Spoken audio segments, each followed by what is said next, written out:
విజయవాడ తూర్పు నియోజకవర్గంలో TDP party అత్యధిక మెజార్టీతో విజయం సాధిస్తుందని గద్దె రామ్మోహన్ రావు ధీమా వ్యక్తం చేస్తున్నారు. తూర్పు నియోజకవర్గం నుంచి రెండవసారి తన విజయం ఎప్పుడో ఖరారైపోయిందని, మెజార్టీపైనే దృష్టి పెట్టామని అంటున్న విజయవాడ తూర్పు నియోజకవర్గ టీడీపీ అభ్యర్థి గద్దె రామ్మోహన్ రావుతో మా విజయవాడ ప్రతినిధి Ravikrishna face to face. Vijayawada తూర్పు నియోజకవర్గ అభ్యర్థిగా గద్దె రామ్మోహన్ రావు గారు ఎన్నికల ప్రచారంలో ముందుకు పోతున్న పరిస్థితి అయితే కనపడుతూ ఉంది. గతంలో కూడా ఈయన ఇదే నియోజకవర్గం నుంచి కూడా విజయం సాధించారు. ఈసారి రెండోసారి మరింతగా మెజార్టీని పెంచుకునే దిశగా ఆయన ప్రయత్నిస్తున్నారు. గత 6 నెలల నుంచి కూడా నియోజకవర్గంలో అన్ని ప్రాంతాలని చుట్టేసిన పరిస్థితి అయితే ఉంది. ఇప్పుడు ఎన్నికల ప్రచారంలో భాగంగా ఆయన ఈ నియోజకవర్గానికి సంబంధించినటువంటి కృష్ణలంక ప్రాంతంలో ఎన్నికల ప్రచారంలో ముమ్మరంగా ఉన్నారు. మనతో పాటు ఆయన ఉన్నారు. ఆయనతో మాట్లాడే ప్రయత్నం. సార్ చెప్పండి, ఇక్కడ ప్రచారం ఏ విధంగా సాగుతుంది?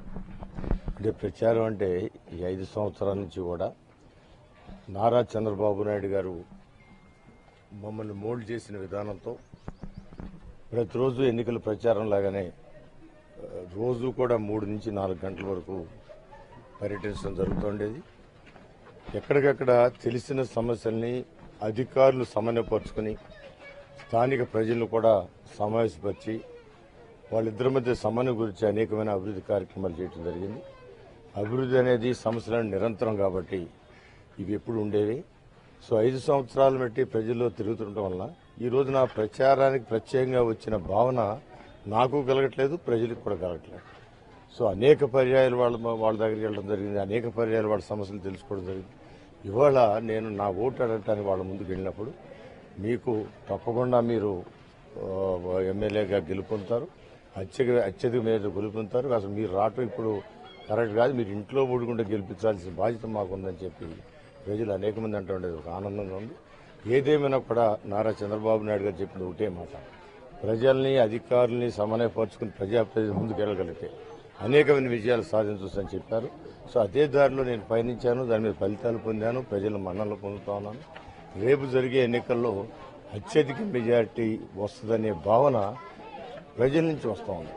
మీకు ఎంత మెజారిటీ వస్తుందో తెలియని విధంగా మీరు గెలుపొందబోతా ఉన్నారని చెప్పి ప్రజలు చెబుతూ ఉంటే ఆనందం ఉంది. ఏదేమైనా కూడా నా ధర్మం నేను చేశాను. 5 సంవత్సరాలు ముఖ్యమంత్రి గారి ఆదేశాలన్నీ పాటించాను, ప్రభుత్వ కార్యక్రమాలన్నీ కూడా ప్రజలు తీసుకువెళ్ళాను, అదేవిధంగా పార్టీ కార్యక్రమాలు కూడా ప్రజలు తీసుకెళ్లడం జరిగింది.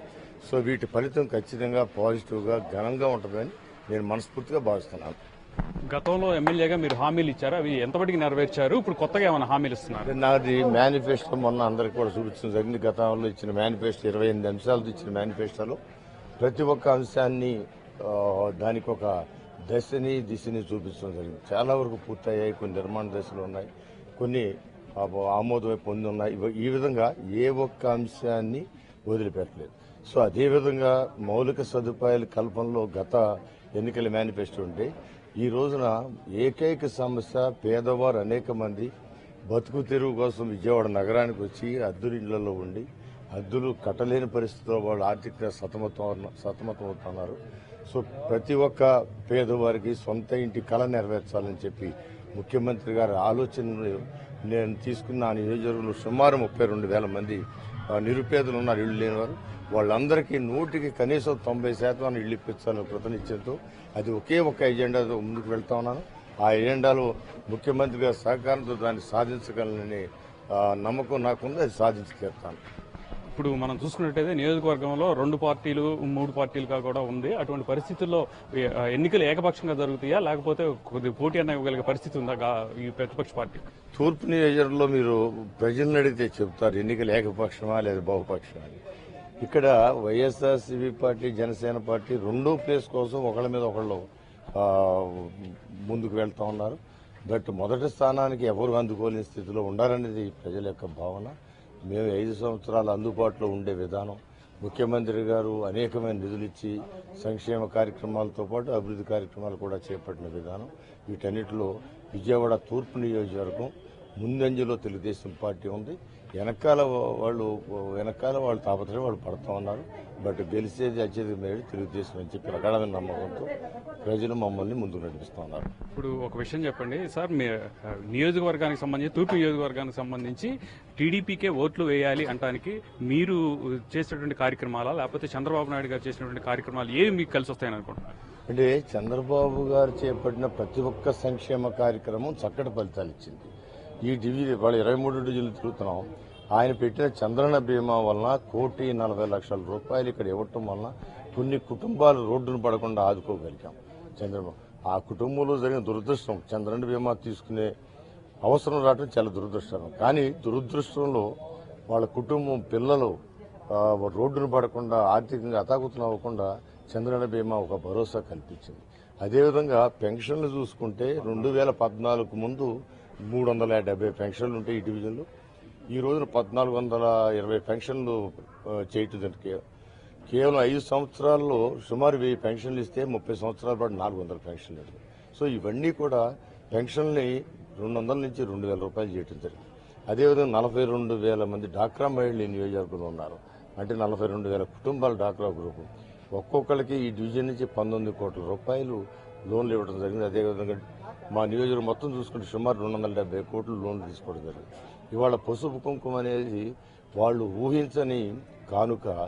ఆ కానుక ఎన్నికల కోసం పెట్టారని కొందరు అపోహ చేయొచ్చు, కానీ వాళ్ళకి తెలిసినా చెప్పని విషయం, మన రాష్ట్రం 16,000 కోట్ల లోటు బడ్జెట్ నుంచి 4 సంవత్సరాలకి లోటంతా పూడి మిగులు బడ్జెట్ 4,250 కోట్లు వచ్చింది. సంపాదించిన సంపదనంతా కూడా పేదవారి సంక్షేమానికి వాడుతున్నారనటానికి ఈ పసుపు కుంకుమ, అదేవిధంగా పెన్షన్, నూతనంగా 8,700 ఇళ్లు, చక్కటి ఇళ్లు నిర్మాణం చేపట్టడం జరిగింది. రానున్న సంవత్సరం 2 సంవత్సరాల కాలంలో మరొక 50,000 ఇళ్లు ఇవ్వడానికి ప్రభుత్వం సిద్ధంగా ఉంది. దానికి కావాల్సిన వసతులన్నీ సమీకరించుకోవడం జరిగింది. సో ఇది నారా చంద్రబాబు నాయుడు గారి యొక్క గెలుపు. ఆ తర్వాత ఆయన చెప్పిన ఆదేశాలు పాటించిన మాకు కూడా మరింత ఈ విజయం చాలా ఈజీ కాబోతోంది. చివరిగా చెప్పండి, మీకు కలిసి వచ్చే అంశాలేంటి, ప్రతిపక్షానికి ప్రతికూలంగా ఉన్న అంశాలేంటి? ప్రతిపక్షానికి ఎవరూ కూడా పోటీ చేయని సందర్భంలో ఎవరో ఒక ప్రజలకి తెలియని మనుషులు పోటీ చేస్తారు. గతంలో రాధా గారు పోటీ చేశారు, నెహ్రూ గారు పోటీ చేసిన వాళ్ళు విజయవాడలో చరిత్ర కలిగిన కుటుంబాలు. సో ఆ రోజునున్న విజయవాడ ఇవాళ పోటీ చేస్తున్న వాళ్ళు ఎవరో ఒక 180% మందికి వాళ్ళ పేర్లు కూడా తెలియదు. సో నేను తెలుగుదేశం పార్టీ అభ్యర్థిగా ఇప్పుడు వచ్చి నేను గతంలో ఎమ్మెల్యేగా ఉండటం వల్ల ప్రతిరోజు ప్రతి డివిజన్లో సుమారు 100 నుంచి 150 పర్యాయాలు ఈ డివిజన్లో పర్యటించడం వల్ల ఎక్కువ 100కి 90% పైగా నా పేరు, నా పని విధానం తెలిసిన వాళ్ళు కాబట్టి విజయం చాలా సునాయాసం. దీనికి తోడు చంద్రబాబు గారు చేపట్టిన సంక్షేమ కార్యాలు ఎప్పుడు కూడా మాకు ఆగిపోవటం అవుతాయని నేను నమ్ముతాను.